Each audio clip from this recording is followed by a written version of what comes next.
What's up, guys? I want to welcome you to my channel. My name is Dr. Tom LaHue, and we're going to be talking about type 9s and the comfort zone and being comfortable and being uncomfortable.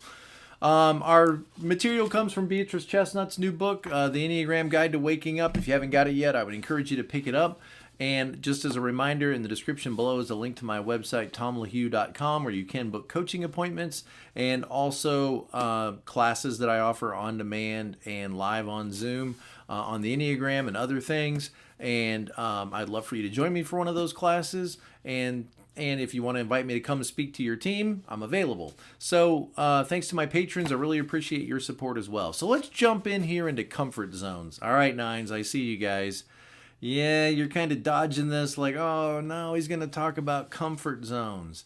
I think the driving motivation for nines is comfort, harmony, tranquility, serenity, all those things. To accept life as it is, to move with life, to not fight against life or fight against other people, but in order to maintain a sense of balance and harmony. Now, that's a great thing. Of course, it's a great thing.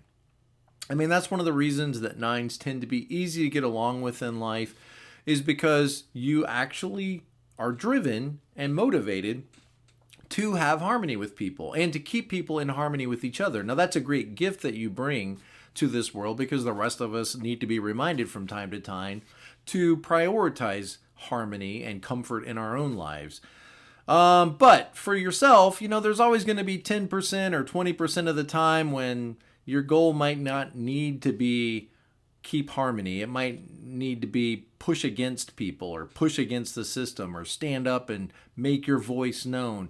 And of course, that's going to feel uncomfortable sometimes or difficult, or get your work done. Focus on your goals and prioritize and get that to-do list done. And that's going to be discomfort in the temporary. It's going to be uncomfortable for you to focus on your tasks or to prioritize your work. I remember talking to a 9 just recently, a 9 wing 8, and she says, I got so many great ideas, but there's so much great television. There's so much great television, and, you start binge watching a show, and what are you going to do? I mean, hours just fly away. So let's see what she says about the comfort and the 9. You may notice that you have a tendency always to try to stay comfortable and avoid what feels uncomfortable. Well, there's a lot of stuff that feels uncomfortable, right? That's still necessary to life.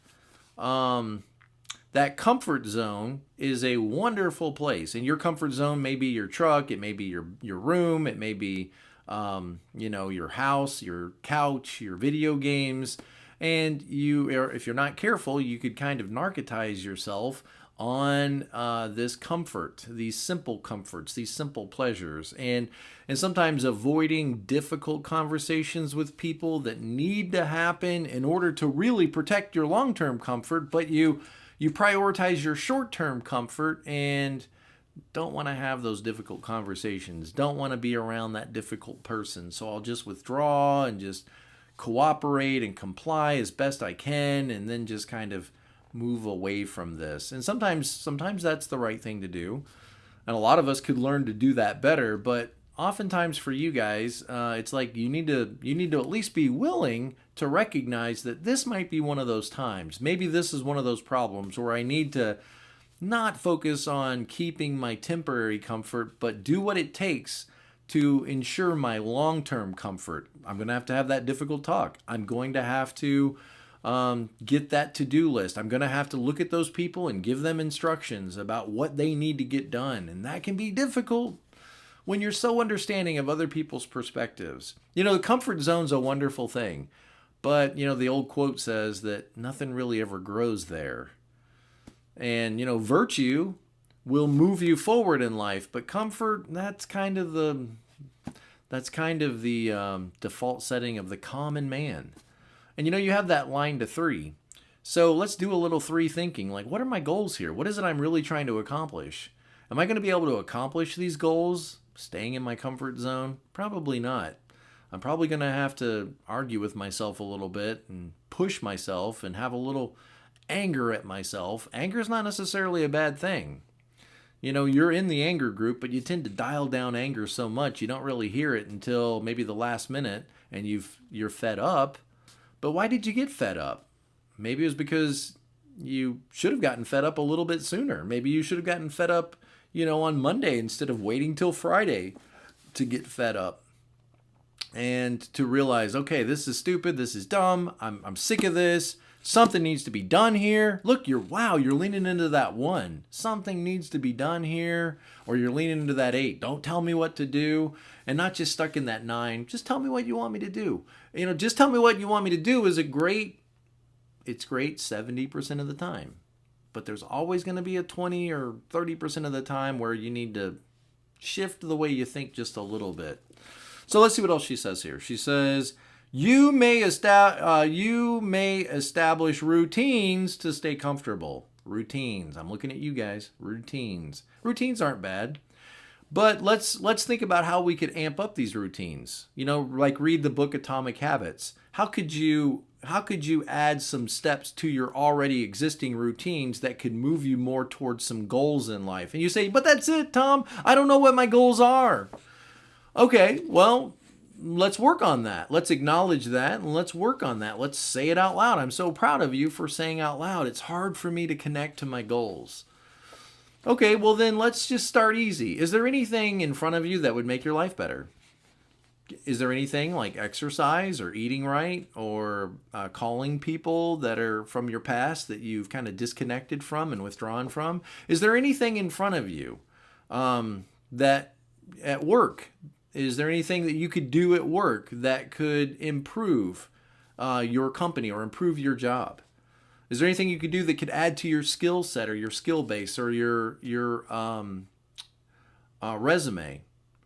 Sure, there's a lot of things, right? There's all kinds of stuff that can make your life better. Okay, well then just pick one. Pick one and start moving toward it. Trust me on this. Pick one, start moving toward it. You'll be glad you did. Yeah, there'll be some resistance, but here's the thing. You want to be the sort of person that is moving towards something in life. You want to be the sort of person that's going forward. And you could be a little bit unclear. It might be a little foggy for you to know what that is clearly. Other people seem to know. They want to be a nurse, they want to be a doctor, but for you it might be a little blurry, but start moving toward the blur. Get up out of the comfort zone and realize this comfort zone needs to become uncomfortable for me a little bit. And I've got to move toward that blurry future and believe that I'll be guided along the way. Believe that the doors will start to open. The ones that need to open will start to open. I'm going to start knocking on doors. And not all of them are going to open, and that's okay. But I'm going to start knocking on doors because I want to be a person that's moving forward on a path. And rather than sit and worry all the time, is this the right path? Is this the right path? How do I know? This is the path I'm on and I'm making progress. And what happens a lot of times with 9s is like the domino effect. One victory, one success leads to another. And I tap you on the shoulder and say, are you glad you're moving forward? Yes, I'm glad I'm moving forward. I don't know why I was so stuck. I don't know why I felt so much gravity pulling me down.